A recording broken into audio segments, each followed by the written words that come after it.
I think one of the most emotional melodies that I've ever heard in my life. The melody created by the one and only Rahman sir and the voice of Hariharan sir. எனது கை என்னை அடிப்பதுவோ, எனது விரல் கண்ணை கெடுப்பதுவோ, அழுது அறியாத என் கண்கள் ஆறு குளமாக மாறுவதோ, ஏனென்று கேட்கவும் நாதில்லை.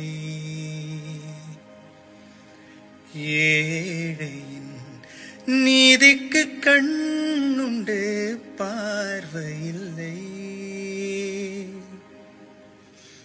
பசுவினை பாம்பென்று சாட்சி சொல்ல முடியும், காம்பினில் விஷம் என்ன கறக்கவ முடியும்.